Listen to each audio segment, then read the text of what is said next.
Hello guys, good evening. Alam nyo ba na itong Jungle Splash na to, na ride ng Star City, isa sa rides ng Star City, is gusto kong sakyan at ma-experience.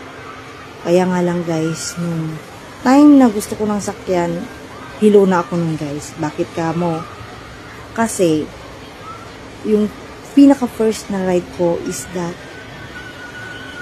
nahilo na ako doon guys, pero bago pa ako nahilo doon, talagang masakit na ang ulo ko nun guys. So, nung nagsakay na ako ng ride na yon, yung ride na sinakyan namin na tatlo kami ng aking partner at ang aking anak, bali pangalawang ride na nila yon, ako naman pinaka first ko.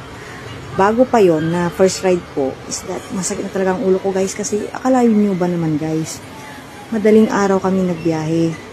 Plus, bago pa yung destination namin dito sa Star City is that may mga destination pa kami pinuntahan, mga ibang lugar na tourist spot na pinuntahan namin. So, mga launa na kami pumunta dito guys. So, kulang talaga yung oras guys pag pumunta ka dito sa Star City kasi ang daming masakyan talaga.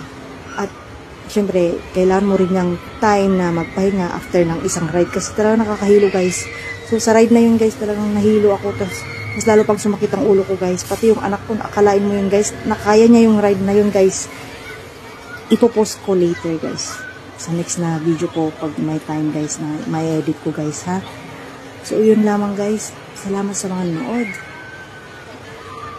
At kung may balak kayong pumunta sa Star City guys, dapat may more energy guys ang amin nyo. Tapos dapat hindi kayo puyat na pumunta dito guys. Para hindi kayo mahilo ng todo-todo at mawalan ng energy.